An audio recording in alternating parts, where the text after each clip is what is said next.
All right, Dwayne T. Bess. That's right. I need my tea. Need the tea. Well, actually, you know what? Before we get to the life diet, um, is your headphones going? Can you hear me? I hear perfect. All right, it's just on my end. It's like you're everywhere. Yeah. What? Dude, so I saw you posted something this morning. Was it your niece? Yeah. Yeah. Tell me about her. Because So, that was it. So she was like the 7th person to get a stem cell. Like that's in the entire world for Yeah. sickle cell is bananas. This was many years. So my niece, Ebony, she had combated sickle cell for many years. So get this. So in her high school career, right, she spent roughly 50 to 60% in the hospital. Still graduated from Pattonville, right? But that much time, that's how horrible her sickle cell was. Yeah. So it got to a point it was super debilitating. that's a cancer of the blood, right? Kind of. Sickle Kind of. cell is like sickle cell is when the cells are essentially Like deformed. sickled. Yeah. That's correct. So and what takes place is as the sickled cells move through the blood, they kind of almost stab the veins essentially. That's why they call it pain crises. Mm-hmm. And it's actually one of the most excruciating pains that an individual can actually experience that has some type of disease or onset, right? Oh wow. So she was fighting that super debilitating. And once again, if you think about the oxygenated blood that's being restricted and the cells that are sickled that go through the body, that affects everything. Mm-hmm. From the brain to the heart to the vascular system, because even if you go work out, you're looking for a good pump, you're looking for circulation. Right. If you look for healing, what do? You need more oxygenated blood to go to certain. So all that is kind of like just destroyed. So Oh man. she's going through this, and then it's just like really just torn her down.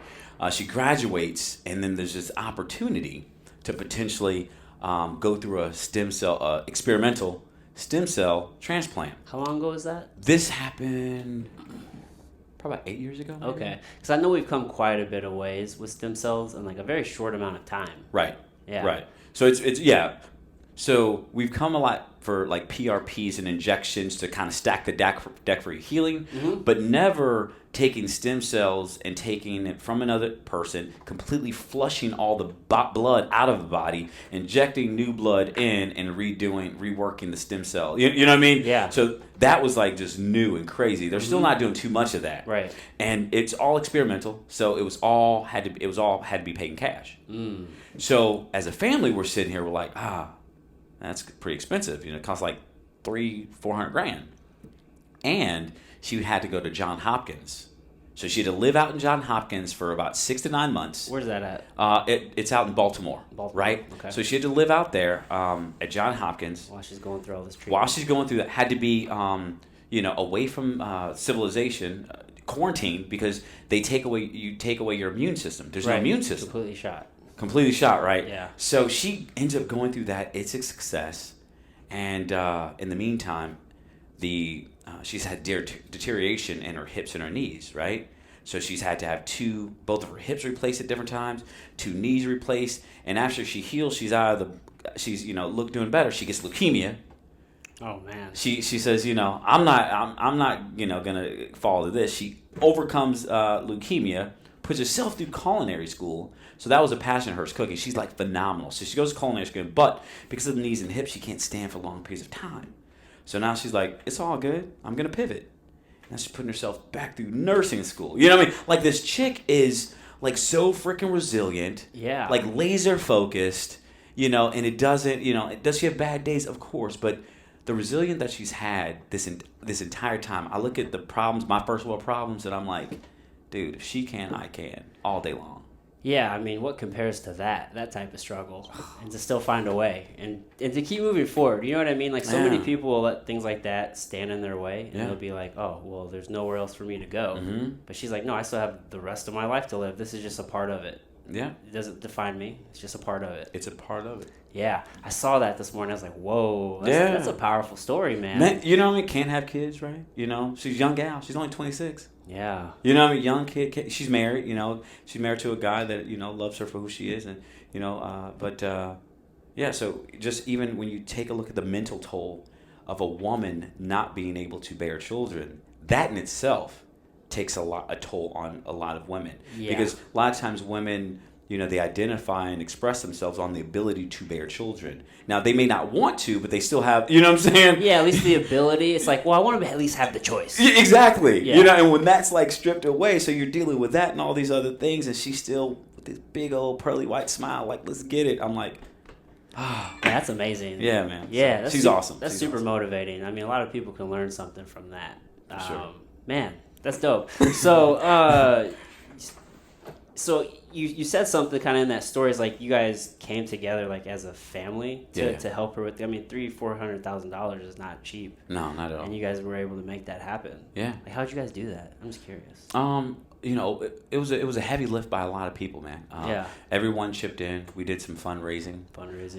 We also, at the time, the organization that I worked for, and shout out to the people. I was a district manager. I ran a division of Allergan at the time, and the company, they would match, what people put in. So I reached out to a lot of the people that work for me directly and other individuals, and like, hey, if you put in, you got $50 in your heart. The organization will put another 50 in. Yeah. So I had several people that actually did the company match for me to double up. That's so, awesome. So they helped out in that capacity. And then, just beating the streets. We were also able to get, because someone had to travel, be there, a family member. Like, I was out there for 2 weeks, and then my mom was out there for like 3 weeks because, had a lot of time to cover. There was an organization that offered a couple flights for free, which helped.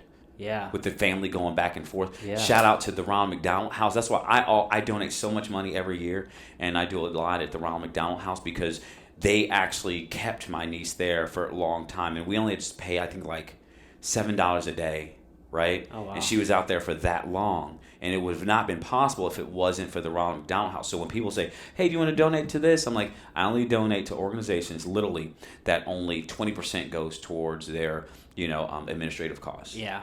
I want 80% or more going to the cause. And Ronald McDonald House, they really, really make sure that a lot of that money goes to the kids. So yeah, that's important because Yeah. so many organizations will like shield like what they're doing, and they'll just filter all that money into administrative costs. Right. Yeah. Yeah, big paychecks. So, Whoa. Yeah. Well, I assume there's probably some sort of like community effort there. Oh, had to be, man. Yeah, absolutely. Yeah, had to absolutely. be. You're deep in the community. I do what I can.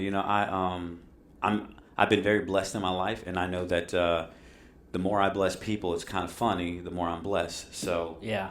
I try to get rid of stuff that's in my hands, and my hands always stay full, Really, you know what I mean? Yeah. So that's how I roll. Yeah, man. I know there's like a deep, I mean, you're obviously like, you walk heavily in your faith. Yes, sir. And you're like a great representation of like somebody who's like just super positive, and like you're always I said just a second ago before we started recording, like I did a shout out to you and Robert Washington, because like you're just sending out so much like positive energy out there. I'm a big believer in like the energy that we put out into the world is the energy that is returned. So like the law of attraction, if you will. Yeah.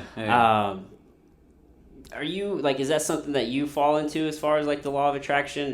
Have you studied that, or I have. Is like your primary like guidance, has it been like the Bible and like that? You know what I'm saying? I don't know if I'm wording that very well. Yeah. So what's my driving force? Like, where do I get my my direction from? Yeah. Where do you get that from? That definitely, to your point, the Bible is my core text. Yeah. I'm a Christian and a firm believer, a practicing Christian. Let me say it that way.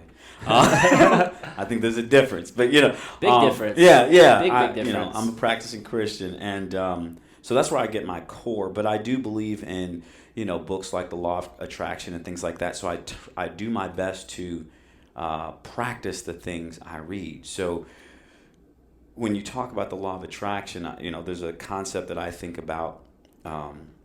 What I call the invisible hands, right? My philosophy is, if I leave someone better than I found them, right? Whether I meet them for a second, a week, a month, if I leave them better than I found them, and I add and multiply in their life versus divide and subtract, now I have this person out in the world with a better experience. So the average person interacts with 8 to 9 people a day, on average. And if I interact and I leave 8 to, let's say half of them, 4 people better than I found them on a given day. Yeah. It's kind of like a Ponzi scheme. Get a friend, get a friend. So if I got 4 a day, right, and I do that over the course of a month, that's a lot of people that I left better than I found them. Oh, yeah. So it's kind of funny. People are like, oh, well, this person has luck. Well, those are all invisible hands. So if you multiply it over a year and 2 years, how many people are out there opening doors for you and doing and blessing you without you knowing it? Yeah. People, I need to get this promotion. I need to do that. Your name just popped up. It didn't just come up. It didn't pop up. You probably left someone better than you found them. Yeah. And you were on the front of their mind. So that is my expression of the law of attraction, putting goodness out there so goodness can come back, Yeah. So, but it takes actual work. Yeah. Yeah. It does take work. Well, you can't just think good thoughts and expect it don't work that way. I wish, dude. Oh my goodness, life would be fantastic. Yeah, we'd all be millionaires. Yeah, right. Yeah, man. But yeah, it does. Yeah, it definitely takes work. Let's. I want to transition into the life diet. Oh yeah. Yeah, sure. because I feel like it's kind of a good segue, from the positivity, because will you explain the life diet for me and the folks? Yeah. Because we were talking about that and I cut you off and I wanted to, you're going and I was like, oh man, before you get too deep into it. Slow down. Oh man. So the life diet is just that. So some people may have heard of it previously as the relationship diet. When I was doing a lot of work with Fox News, they tried to pit me as this relationship guru. I'm like, dude, that is not me. I'm going through a divorce right now. I am not your poster child of relationship right now. But it was called the relationship diet initially because it's your relationship with XYZ. What is your relationship with, your money, the people in your life, your interest, whatever it is. Yeah. That relationship, whatever it looks like to you. That's why I call it the relationship diet. But people didn't take it that way. People have a weird thing about the word relationship. I don't know why. Yeah. It's always got to be a man and a woman or a man and man or whatever it is, right? But a human thing. But yeah, there's a lot of different relationships. Tons of different relationships. So I repurposed the name, and so it's called It's not instead of the relationship diet, it's the life diet. And the life diet is taking a look at helping people understand what are they trying to achieve in life. What is their purpose and their goals? That's the first P. The second P are the priorities. And we break this down. A guy by the name of Chris Brady, awesome guy, breaks down the priorities in life of the 8 Fs. Your family, friends, finances, freedom, fitness, faith, and friends and family. Those are the 8 Fs, right? So, how do we understand, how do you spend your time and what truly means something to you, right? So let's understand those priorities. And then the last one, people, the people in your life. How do we bucket those people? Here are your red people, your yellow, and your green, right? So the people are conduits to help you keep those priorities in line that direct you in your passions and your purpose, right? So the diet kind of outlines that, and it's actually a journal, right? That helps you physically write out and put everything into buckets to actually help you execute. So that's what the life diet is about. It's I do it. I did it with my son. I started doing that with my son. I think it was in 7th grade. It's cool when you have conversations with your son. Yeah. And the dude's in 7th grade, and I'm like, I said, what are you looking to achieve this year? It's big 8th grade. He's like, well, I want to get, because he's playing football. I want to do this in football. Here are my grades, and blah, blah, blah. Okay, great. What are your priorities? Well, I want to do a little more of this, so I'm not going to do that. Here's some of my friends. Well, so-and-so, he's going to be a red this year. And when you can teach your kids to start being a critical thinker, you're like, nice, proud dad moment. You know what I mean? Like really thinking through. Yeah. I'm like, good Lord. It feels so good to watch them figure out the world. Yeah. And come into their own. Or whenever, one of the biggest things that, until I die, I'll remember this. It was just the simplest thing. We were swimming and my son couldn't get to the bottom of the pool to get something off the bottom of it. Yeah. But he tried for probably 25 minutes and then he finally did it. Yeah. And then his eyes lit up and then he realized it just it was the very beginning of understanding the process. Yeah. Of getting better. That's huge. And it's anything you can do that, you can apply that process to anything to get better. So it's really cool just to see them develop and little light bulbs go off as they're getting older. Mm-hmm. What does the red, yellow, green mean for the people? Oh, well, I feel like red is like people like you just kind of, let them go do their own thing. Like, yes and no, right? Yeah, they're like, red is red, like, no! But, a red can actually be a good person. yeah. It's just that they don't have an intrinsic position in your life to hold you accountable to your priorities or help you achieve your purpose. For instance, I got some buddies that I went to high school with, good guys. We're just on two different paths right now. Absolutely. So they can't commandeer some of my time, right? Yeah. Because I need that time to do other things. My mom, bless her heart, she was a red for a moment. It's funny you say that because my mom's actually a red at the moment. It's just, I feel like it's just the ebb and flow of life. You know what I mean? Not everybody's going to fit your journey at the moment. Exactly. And it doesn't make them a bad person. It doesn't mean you don't love them, but it just means that you're just on a different path at the moment. Exactly. So I don't know where you are with you. How I played my mom was when she was a red, she was super, and she was going through a lot, but she was super, super negative.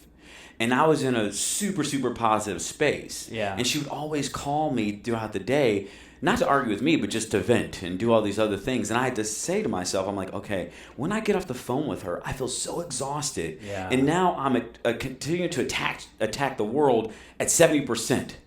Yeah. Because she just stole some of my energy. You know what I mean? Yeah. So I can only talk to my mom between 6 and 7. So I actually kind of placed her in a box. Yeah. After I was through my day and after I planned, I reassessed my day and I planned for the next. I got a little something in my belly, my daughter's, in the bath. Now I can talk to her. Yeah. You know what I'm saying? Everything's done. Everything's done. You know what I'm saying? So so it's people like that. And then your yellows are people you engage with caution. They have a value in your life but they're situational, right? It could be someone that you're training with. Right, you got a fight coming up. Yeah. Right? Are they the most positive? Maybe not. But you know that they completely mirror the individual that you're going to fight. So getting good work with that person on set times is intrinsic to what you're trying to achieve. Yeah. But you're not going to go kick it with them after you have the sparring session. Right. It's like a professional relationship. There you go. You know what I mean? So there's certain things, that, but you have to know, the things like, I know people. I know who these people are. No. It's until you write it down and you really take an inventory of who these people are. Yeah. Man, because it's easy to say that person's bad. We all know those. Those are the easy decisions. Oh, yeah. I can't stand her or him, so I'm not going to hang around them. It's the people who you're friends with who really don't feel like they drain you, but they have no intrinsic value. Yeah. Those are the people that really take a lot of your time. Yeah. You know what I mean? I imagine that yellow category is probably the hardest one to kind of deal with. Yeah. Because they're just so, I can think of friends that I have a lot of good people in my life, mm-hmm. but I have I have high goals right now. Right. And it takes a lot of time and focus. And one of those, so I'm doing a program called 75 Hard at the moment. Mm-hmm. And it's 75 days. It was laid out by Andy Frisella. I'm not sure if you're familiar with him. He owns Supplement Superstores. I'm actually going to take note. I wanted to look this up. You're fine. 75 Hard? Yeah, it's called 75 Hard, H-A-R-D. Oh, 75 Hard. Gotcha. Yeah. And it's 75 days, and you do 2 workouts a day, 45 minutes each. Mm-hmm. One has to be outside. You follow a diet. You pick the diet, but there's no cheat meals and there's no alcohol. Okay. You drink a gallon of water. You read 10 pages a day, mm-hmm. and then you just take a progress pic every day for 75 days, no days off. If you don't do any of those things in those 75, on one of those days, then you fail the day and you start all the way back over at 1. Yeah. And that 75 days is just kind of like the... it's the foundational program for what he calls Live Hard. Yeah. If you do the Live Hard program, it starts on the day that you start 75 Hard. And so once you do 75 Hard, those 75 days, by your anniversary date, there's 3 other phases that you have to get done. There's 3 30-day phases, and you can get those done at any time that you want. Yeah. So I'm doing the 75 Hard right now. What day are you? Today is day 21. Okay. Oh, so you're in it. Okay. Yeah. So you're in it. Okay. Dude, yeah, I'm 3 weeks in. Yeah, you're in it. Yeah, man, and trying to do all the 75 Hard stuff and remodel this house and it was just my son's birthday. It's hard. Yeah, it's just you gotta prioritize, man. Yeah. It's definitely a very physical. It's not. There's the physical aspect, but it's a mental challenge, is what it's designed to be. So sure. It's because some of my workouts are just this morning. I just walked for 45 minutes. But it's outside. It's outside. Okay. Yeah, it started raining on me. It was I love it though. But it's just about making that commitment and doing something that you said you're going to do. And you're not going to, you're not going to like take days off, or you're not going to. So many people want to celebrate for things that are half done. Right. It's like, no, like you need to do the whole thing. Yeah. So my point is the no drinking part. That's not very easy to do in like the Midwest. We have a very like drinking culture. I'm not a big fan of like alcohol, to be honest with you. I'm kind of a social drinker. Right. But I've noticed as I'm doing this, like I kind of like have to not hang out with certain people because they're just not conducive to what I'm trying to do. Right. You know what I mean? Yeah. Just in particular with like the drinking is one of the things that I've noticed. Yeah. So they could be a yellow. Could be a yellow. They definitely could be a yellow. For sure. You can engage with that friend, just not in an environment that may encourage you to drink. Right. Yeah. It'll just have to be like, I don't know, like when we're doing jiu-jitsu or something. Yeah.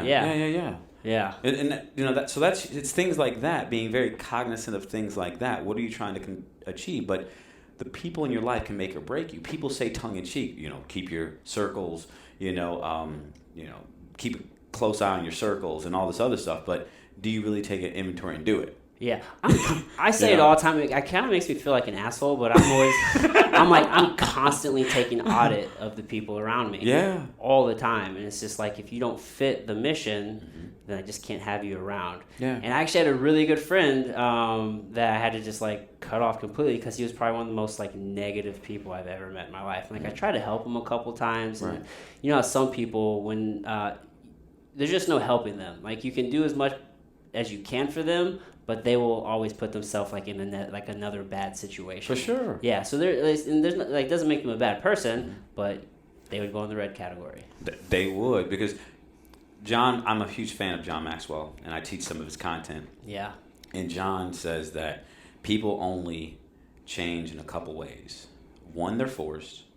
2, they learn. And 3, they're hurt.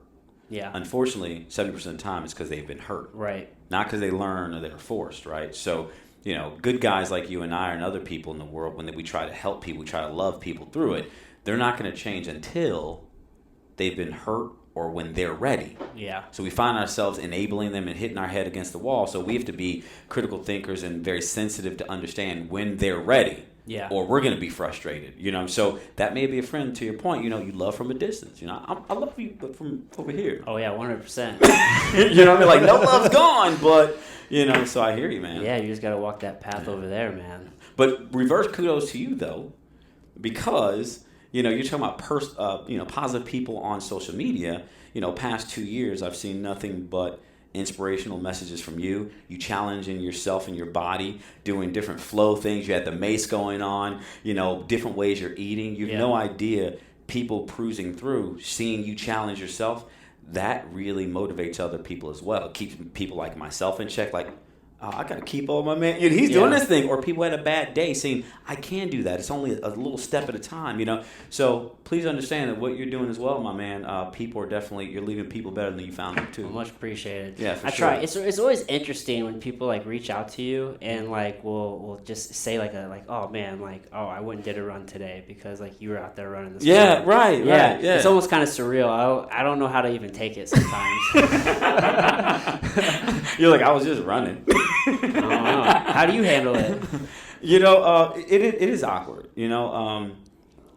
It's awkward, but then I just try to take a step back and realize I'm doing it for a greater purpose. Because I'm like you, I got that Chris Rock philosophy. Don't give me credit for something I'm supposed to do. Yeah, man. Yeah. But to you and I, like if you're in a good mental space, it is easy. Yeah. But you take a look at people like my niece, or people who just going through a divorce, or people who've been depressed for a long moment of time. That little run outside would be a win for them. Yeah. I work in the we were talking about the space I work in. We do some, neuromodulation implants, for my company, the company I work for. We do surgical implants. And there are people who've been depressed from pain for 7-8 years. And I had a woman tell me, she's crying because she was crying because she could cry. Like, think about what I just said. She was crying because she could cry. So she was so depressed for so long that the ability to cry was tears of joy. Oh, wow. So there's all types of people. Like, everyone has a story, So the things that you and I take, like, I came over here. Like, I got a first world problem. I went, I did some banking, I deposited some money, I got something to eat, I drove over here, and we're talking about life. This is huge. Oh, yeah. A lot of people don't have, like, it's the middle of the day right now. You know what I mean? A lot of people are grinding, working third shifts and doing all this other stuff. So, I try to be as realistic as possible to understand that, these things I take for granted, these small little things are huge victories in other people's lives, Yeah, that's so true. I'm always trying to just keep things in perspective. Yeah. Because, I worked that corporate, 9 to 5 gig for a really long time. And to have, the ability to, like you said, just sit here in the middle of a day and have a conversation with somebody. Yeah, it's it feels pretty good. Yeah, it's a good thing. Yeah. We're blessed, dude. First world problems, right? Yeah, for sure, man. For sure. So you look so young, and I'm not saying that and I'm not saying that you're old, but you said you've been I can't remember what space, but you said almost 20 years. Yeah. And so you've had a ton of experience, you've done a ton of things. In the beginning, what was the beginning like for you? Were you, because it's let me think how I want to say this. It's easy for people to look at somebody and just judge them where they are today. Sure. As opposed to you don't see the journey, right? You don't see the hard days or the stressful days or the ups and the downs, the failures. Yeah. So for you, when you started, what were some of those things that you used to kind of get you going down your path? Were there did you have any mentors in your life? Let's start there actually. Who were some of your mentors growing up, or people that you look to, or even today? Who are some mentors in your life? Yeah, I've always had mentors in my life, and even now, I'm actually right now reassessing my pool of, one, accountability partners, but two, to get another mentor. I think at every level of your life, regardless of how successful you are, you should always have a mentor, one or two, and accountability partners. So for me, it started when I wrestled in high school for Ladue. Right around the corner, right? Do time. So I ran track, wrestled, played football there. And I remember my freshman year, right? I had perfect attendance at the end of the year. Perfect attendance. I was a good kid. I was actually a legitimately good kid, right? I finished, bro, with a 1.6 GPA freshman year. Whoa, not doing any homework, huh? 1.6. I was in class. I was there. I was asking questions. You know what I mean?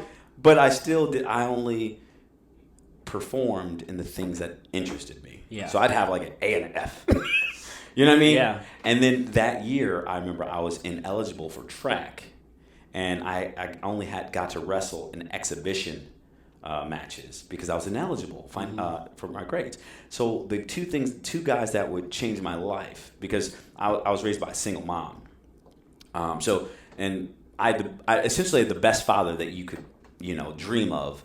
From starting out to 7th grade, and then they divorced, and he went MIA. We have a good relationship now, but he went literally MIA for about 10 years, 10 to 15 years. So my mom's raising me, single mom. She's doing her thing. So my male role models became my English teacher, Dr. Heidi, Mr. Heidi, and my wrestling coach, Lee Grubbs. And those two guys right there, they believed in me when I didn't believe in myself.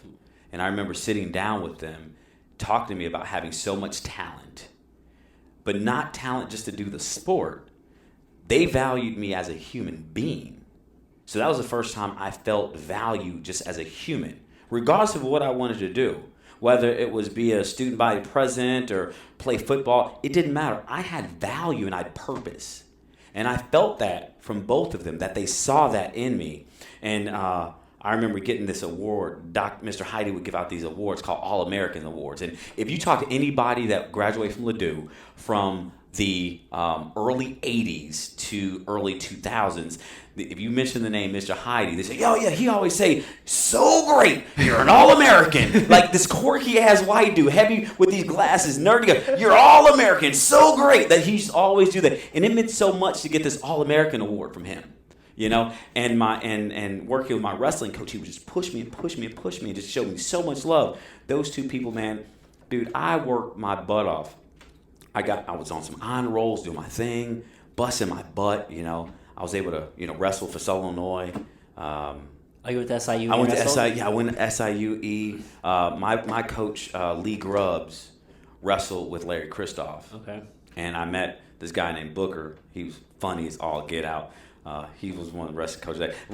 I was right when my boy Mike Rogers was leaving. I was coming in. Okay. So Mike was, doing this thing, big All-American, heavyweight. I'm a little dude, I was a little dude, So, so those two guys really changed the trajectory of my life. It started with those guys. But throughout my life, I've always tried to just experience as many things as possible. Yeah.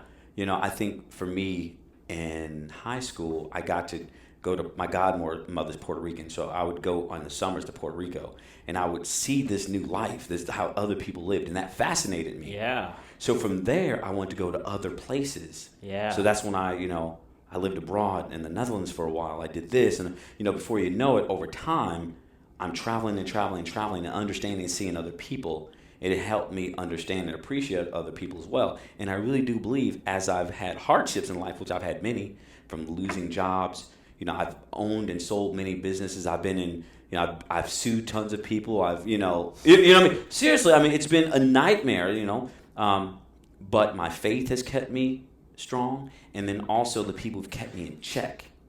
So I got my spiritual check, and then the people, my personal, like you and I, we're cohorts, right? You, my personal accountability partner, and then my mentors to say, are you sure you're looking through this lens? So I've been really blessed to have my Bible and the people around me to help me get through things, Yeah, so you've always had like a team of people around you. Always, man. Yeah. Yeah. I've heard you say several times like accountability. Yeah, for sure. Yeah, and like you seem to take measures to place accountability in your life, which I have to. I'm like, I've done very well for myself, but I'm legitimately the average American. I'm the average American that understands my blind spots, and I try to put things in place so I don't fall victim to myself. Yeah. Like for instance, I'm like squirrel. That's me. Like I'm sudden impact. If you need me to do something, I can go and make immediate impact. But my Achilles heel is sustaining and engaging with something over a long period of time. No. So because I know that's a shortcoming, I put things in place so I don't fall victim to myself. Yeah, but you have that awareness, that self-awareness is but huge. But a lot of us, we do. We just choose not to. Like I don't do anything too novel. I just apply consistency over time. That's the most important thing right there. You know what I'm saying? And we all can do that. Yeah. You know what I'm saying? Like we all, they did this study and they took like the best leaders, the most successful leaders in corporate America.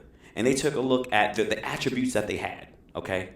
And the top attributes that made these people successful was not the degree and not the intelligence factors.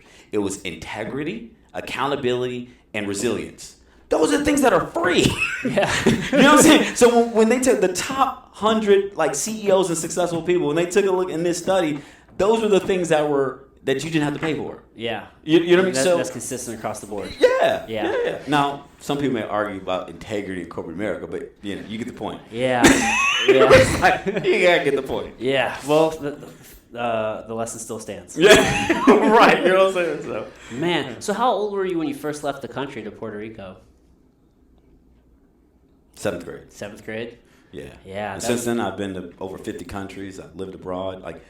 Every year I try to go out of country 2 or 3 times. Oh, wow. Travel is so important just to expand your horizons and see how other people are living. It's so easy to think that, especially here in America, we feel like the way we do it here or just anywhere people probably do it, like you feel like your way of life is like the main way of life. Right. But you can go to another part of this country. You can go to New York or LA or Chicago. Well, Chicago's somewhat similar to us, but not as much.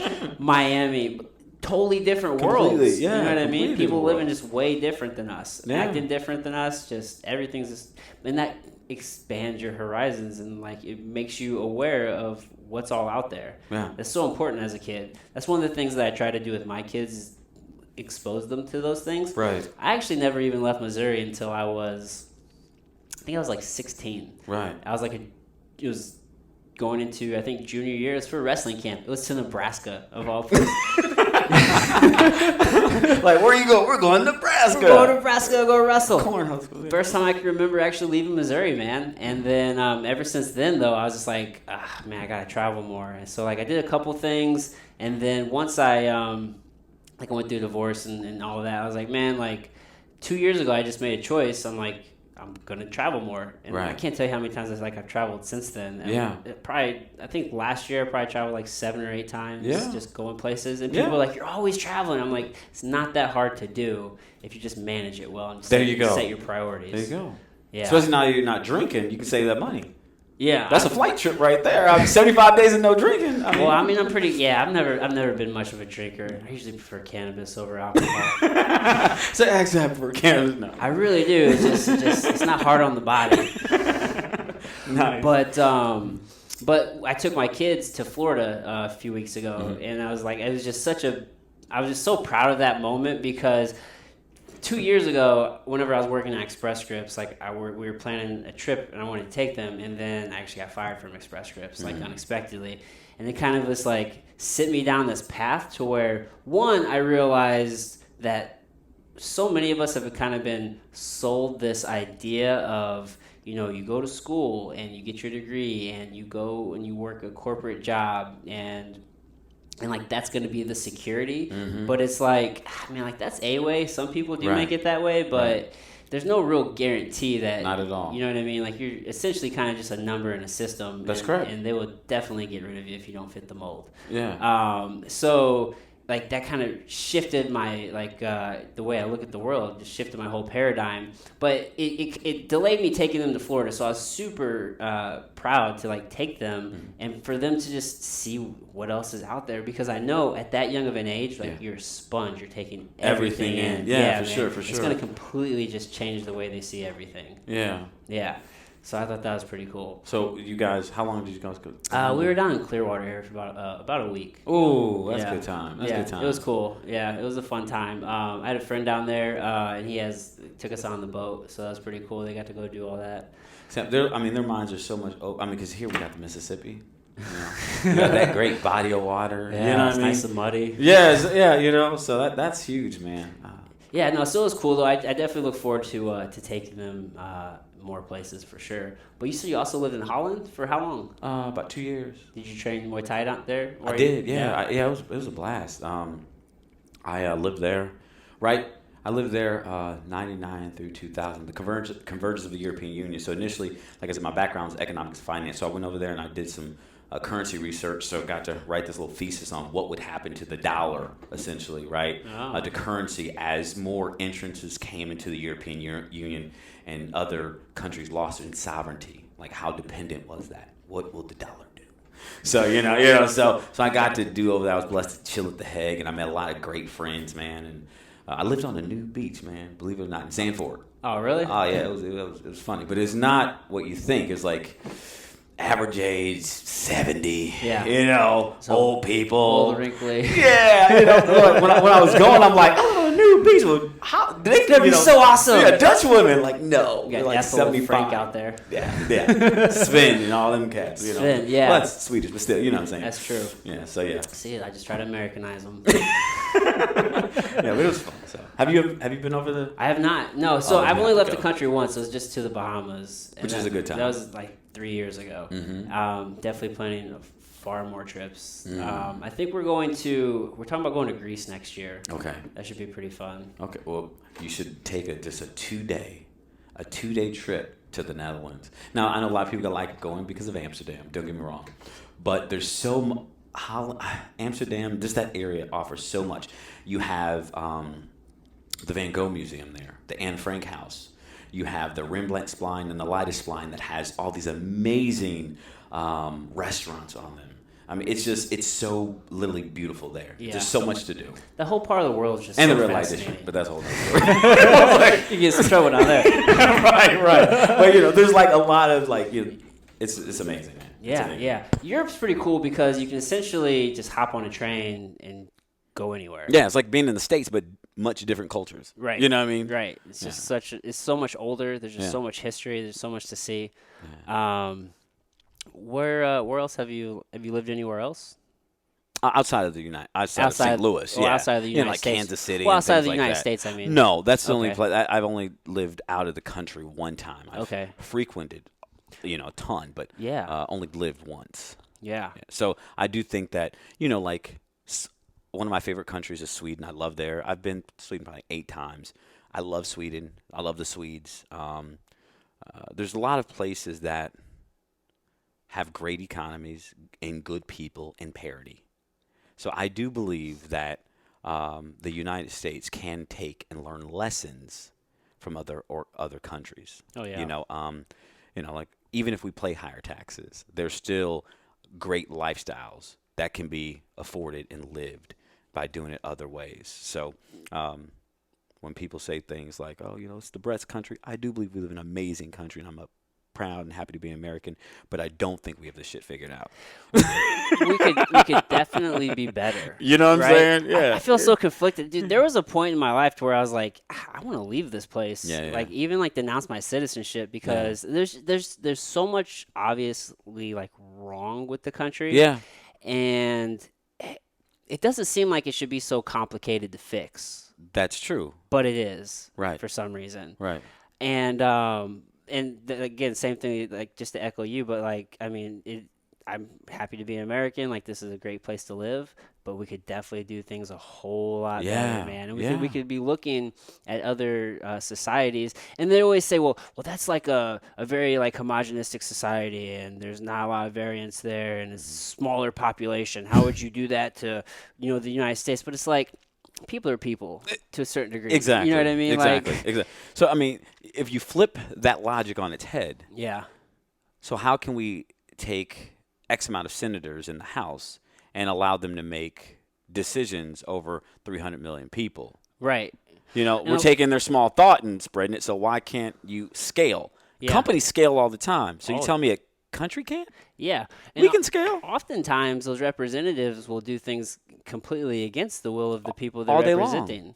I can't remember what it was. So many things come and go all the time. But something happened with the internet probably 3 years ago or 2 years ago where they deregulated it or they. Well, there's a lot going on with security and selling information. Yeah. I know with Facebook that there was a big thing with Facebook about 3 years ago. It was something with like the actual internet itself. There was like this huge measure that was passed that something like 80% of the people in like the country were against, but like it still got passed. Oh, I don't know what that was. I should be more knowledgeable. Yeah, pardon my ignorance on that one. No, you're fine. Yeah. Because I'm obviously not like I can't tell you what it was. So we lost, but we don't know what it is. I can't remember what it was. It was like something like they did they deregulate it or no? What I think they put regulations in place because like right now like the internet's like a free for all, right? Like anybody can put anything on there. Yeah. But I think they put some things in place that would like put regulations on there. Okay.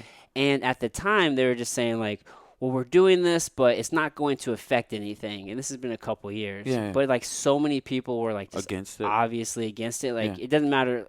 People on both sides. It didn't matter. Like everybody was against it, but for some reason it still passed. Huh. And I need to do more research as far as what the name of it is, so that way I could tell people like when we're talking like this thing. But like that instance, it was just like, wow, like so many people want something, but the government just did something completely different. Yeah. And then we always say we're the best country in the world, but we do things that if you wanted to be the best country, why wouldn't you want more winners?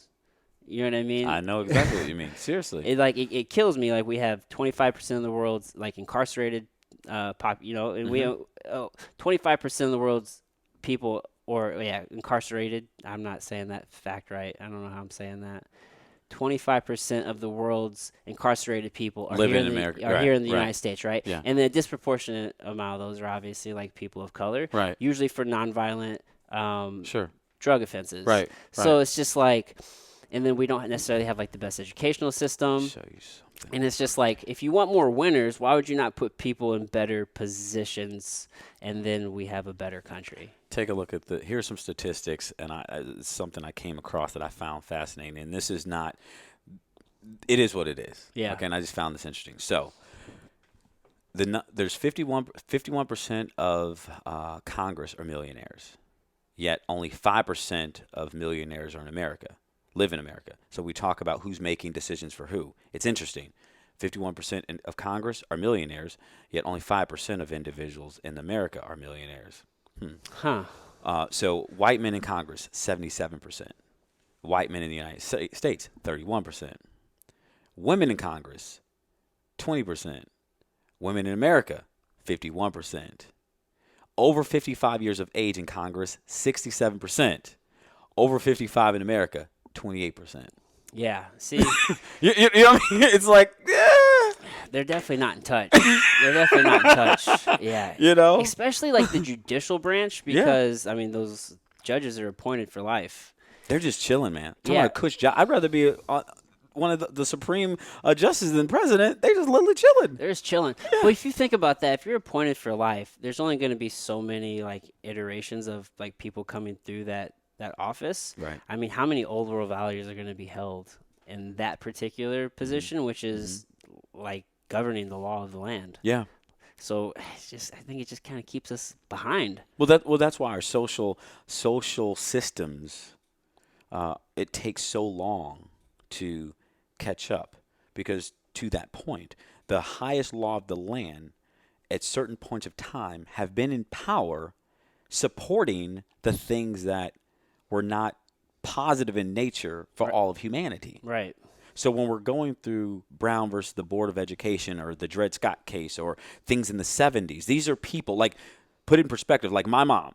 Like, I'm 41, right? So I'll throw my age out there. I use a good moisturizer. You're like 10 years older than me. You wasn't supposed to say that. That's nothing. You wasn't supposed to make me feel bad. So, like, You're young, bro. Yeah, see what I'm saying? So, like, my mom, right? My mom drank out of a black-only water fountain. So I don't have to go too far to hear about that experience. My girlfriend's mom was in a segregated school. Like, you know what I'm saying? Like, it's so when we talk about this, is like me. I was the first person in my family to be born out of slavery and segregation in 1978. Right? That's not far. So when we take a look at these justices who've sat over America, some of these people were around when, like, putting water on black people and sick and dog was cool. They had to overcome their own internal conflicts to be okay. You know what I'm saying? So it takes a while when the highest law of the land has basically governed for generations and decades. Yeah. You know what I mean? So so why is it taking so long? Well, our system ain't the best. I mean, when you have even when the populace of a society can vote one individual and another individual get voted in, it's like, yeah. What's really going on? You know what I'm saying? But here's the thing. In all fairness, it's happened for Democrats and Republicans. Yeah. Right? So not just the Trump thing. It's happened in both Democrats and Republicans. So I think, they're all on the same team. Like, I think so. I think so, too. I mean, at the end of the day, they all have to work together. And this whole blue versus red, Democrat versus Republican, like, that's what's kind of that's like a cancer for real. I mean, it is. It just a two-party system. It just pits people together. It doesn't make any sense. We need like at least four. I'm a firm believer in at least 4 different parties. It keeps everyone honest, man. Yeah. You can't just have 2. And then they tell on themselves because there's something called when they're making rules and things like that, even on TV, they can go to a place called the spin room. Think about that. What's the spin room? We know. So when they go, so a lot of times when they're discussing in subcommittees and certain things, it's out for everyone to see, but they can close and go offline and make deals. Yeah. They do we know about it. They do it all the time. Like, that's jacked up. They drop things into bills and stuff all the time. All the time. Package it in. Yeah. And like, oh, you know what? You voted against the kids. Well, no. There was like this 10,000-page bill that, had some good stuff in it, but then you're going to inject this and, put this little social thing in that I'm against, and now you're going to use it against me and say I voted against giving water to the kids. Yeah. No, it's this. You know what I'm saying? It's like they play the game against each other. That's why I'm like, why can't we do line item vetoes? That would be beautiful. But both Democrats and Republicans are against the line item veto. So you have this bill that goes and the president can veto everything, or why not just say, you know what, I just don't like that one thing. Yeah. Instead of making them start all over from scratch. Talking about a jacked up process. Yeah, that seems like more common sense, right? Yeah. Like, come on.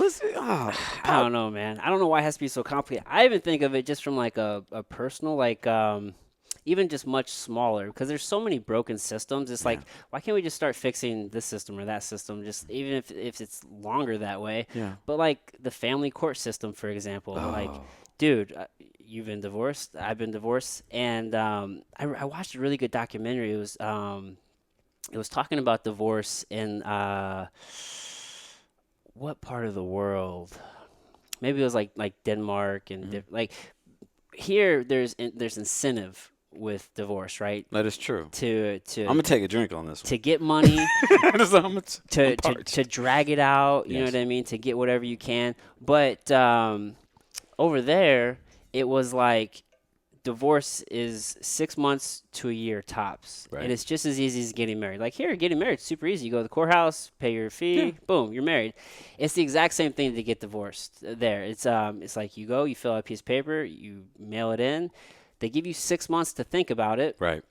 And then that's it. There's no child support. There's no alimony. There's none of that because it's understood that you're both adults and that you're going to go live your life. And as an adult, you're going to have to take care of yourself anyway. And if you have kids together, then it's automatically 50-50. No child support. It's assumed that you're going to have to take care of them anyway. You're going to be living. If there is a contested divorce, the longest it'll take is a year. And if there is child support, you only pay child support throughout that year where it's contested. And then after that, it's all done, and you guys go your separate ways. And it's that simple. Yeah. It's like, I don't understand why why can't we do something that simple? I don't understand. I think it would be a really good way of doing it. And do I believe that every mom and dad carries their weight? No. Do I think that some people try to get out of it and not take care of their children? Yes. But I do think there's a large sum of individuals that are responsible that also get taken advantage of. So where's the happy medium? I don't believe that if a mother or a father has 50% custody of their children, that they should have to pay child support. Yeah. Like, I don't believe that. Or why even have to fight to get 50%? Because it's automatically assumed that like the dad's just going to get like 1 day a week and every other weekend. Yeah, see, I've never understood that. Yeah, I don't understand how that became the standard, and I don't agree with, like, I had a good, and here's the thing. I have a good co-parenting. I have a good co-parenting relationship. We're not saying you. With my. I'm not trying to mess it up. You do a nice job. Thank you for working with me, my ex-wife.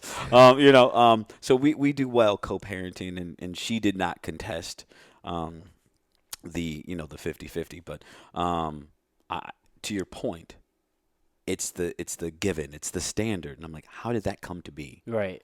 Like, how did it just become assumed that the dad gets 1 day a week and every other weekend? Right. That's like crazy to me. And I know there's also research that's been done, taking a look at absent fathers versus absent mothers. I'm not minimizing the impact of women in children's lives by far, but there's a dramatic long-term impact in a negative way when a father's absent versus a mother being absent. You see it all the time. Yeah. I mean, all through the black community. Yeah. I mean, a lot of absentless father families. Yeah. Yeah, you see it all the time. Or even on the flip side of, like, if you have somebody who's like super successful and then they're paying alimony for life until they get married again. That is a joke. A male or a woman, a husband or man or woman can get alimony in Missouri until they marry again. Wasn't some places, like, even once you get married again, you still have to pay alimony? Yes. Like, you're paying alimony longer than you're actually married. Exactly. Sometimes. That is bananas to me. I don't understand it. You can be with someone else, booed up, chilling, living the life, and he or she still has to pay for you. That is crazy to me. Yeah. That's crazy. That just almost seems like common sense to me. You know? I don't know. I don't get it. But I think because when you start talking about family court, it's not popular and it's not sexy, and you can get many more enemies than people that are for you. So a lot of the politicians are not looking to touch that issue at all. It actually operates like under its own thing. Like, it doesn't even go by like regular law. You know what I mean? Seriously. Yeah. It's crazy, man. Yeah. It's crazy. Yeah. So. But sorry to take you on that tangent. No. But no, we're talking about like the jacked up. Yeah, just the systems in general. But yeah.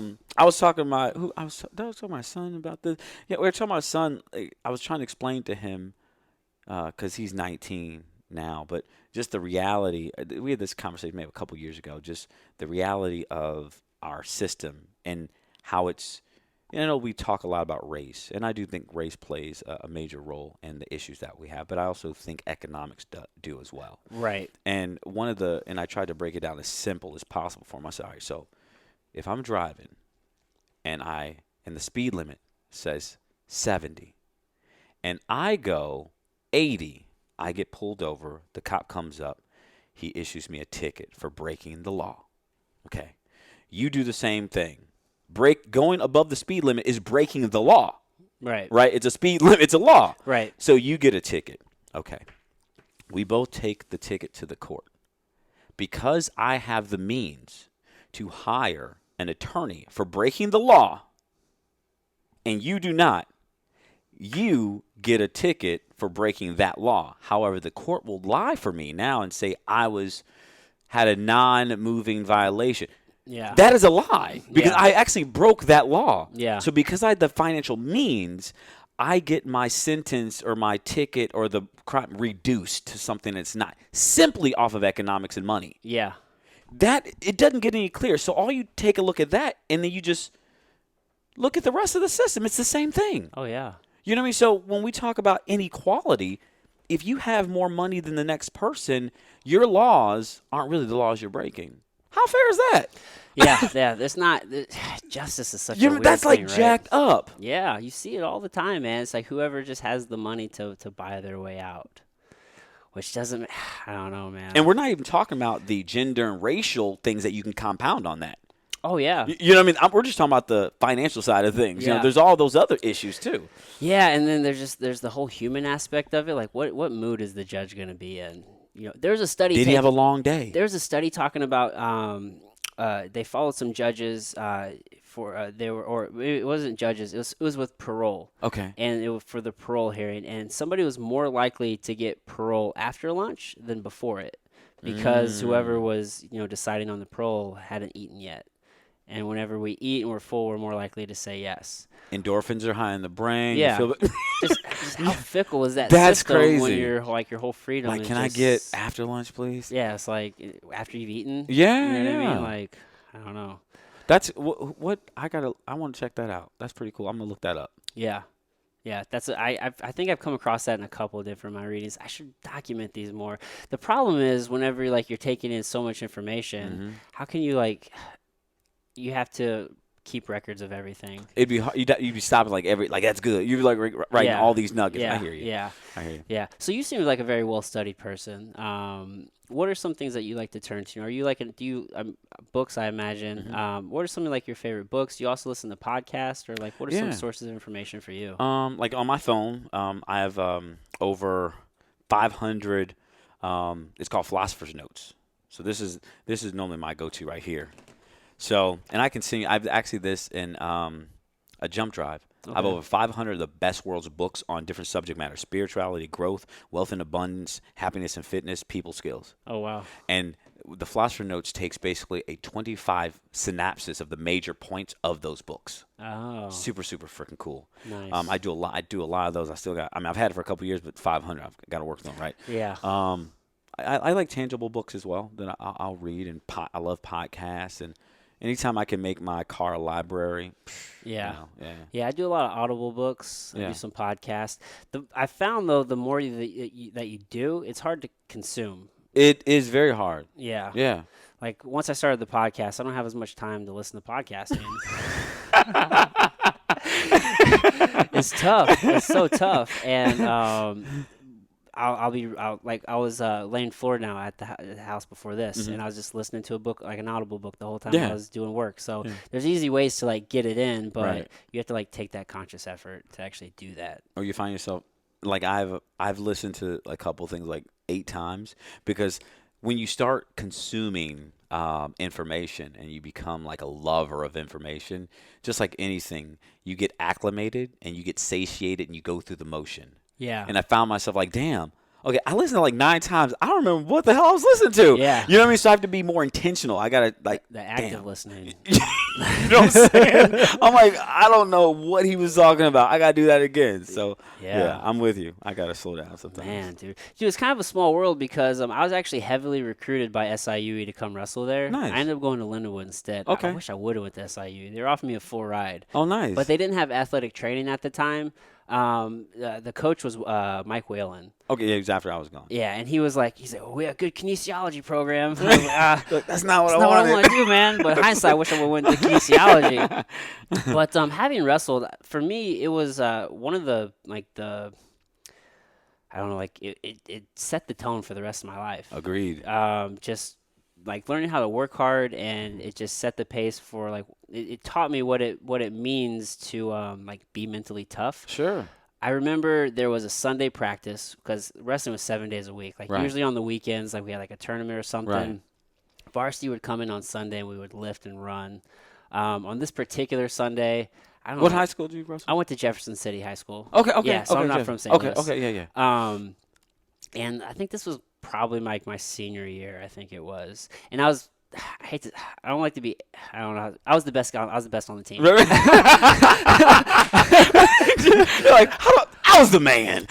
I was the best on the team. Right. So it's like, me and my training partner, like, we're fucking killing it all the time. Yeah. Like, I was 189, he was 170. We're the two best on the team. You're 189? Yeah. I weigh the same now as I did in high school. Dang, okay. I fought at 170. Yeah, well, I know. That's why I'm like, okay. Yeah. Well, so like we were always just killing it, and like on this particular Sunday, I can remember thinking like, man, just get off my ass, dude. Like we're killing it. Right. Either way, like I don't know what was into him. Like this was the hardest Sunday practice we've ever had. We lifted really, really hard for an hour. Like it was steaming in that room. Mm-hmm. Went across the street to the high school, and we would run a hall. So we go like this big circle around the hall, and you have to get that. And I think like under like. It was like under a minute, and I think it was like 45 seconds is what it was. Yeah, and if you didn't get it, then it didn't count.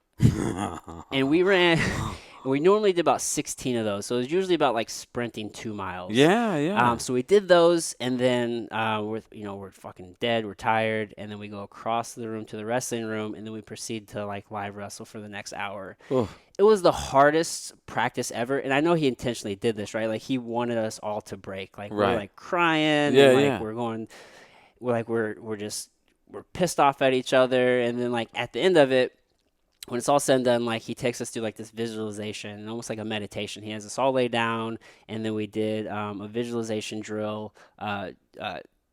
We pick a wrestler and like pick the tournament. We're not for me it was like state, and like I'm thinking about like Deron Wynn, who is one of the best wrestlers in the country. Yeah. And like now he like fights in the UFC and stuff.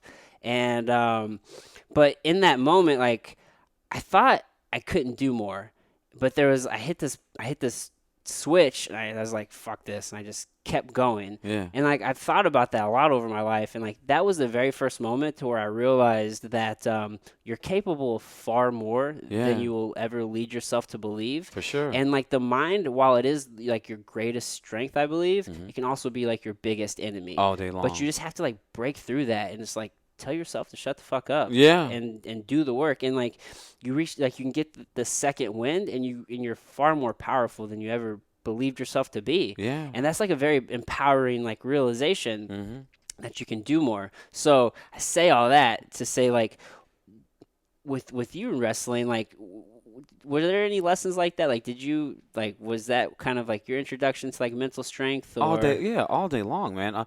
I think wrestlers are the greatest athletes in the world. You know, it's self versus self. You don't really get that opportunity in other sports to have you versus yourself truly. Yeah. You know, and for me, it was my coach Lee Grubbs in high school, and this got me through that and pledging in my fraternity, because that was hell. But yeah, those two things, wrestling and pledging my fraternity, were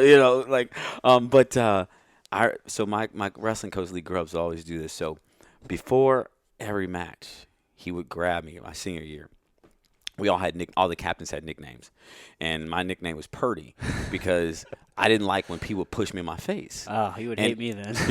So anytime someone pushed me in my face, it was on like, all right, I'm about to double leg you through the ground. Blast like, double. So he would like, I hope this dude pushes him in the face, So he would always say, before I get out on the mat, I'd be walking side to side, you getting ready. Everyone will have our ritual, what I'm saying? He grabbed me by my arm. He goes, Purdy, win, lose, or draw, I want that guy to look at you and say, who was that guy? Right? Yeah. So, he would say that, and as all the wrestling captains, we would, we'd all get jacked up. Who was that guy? Who was that guy? Win, lose, or draw. He wanted to make sure that we left it all out there. Even if we lost, that guy would if he saw you on the bracket, damn, I don't want.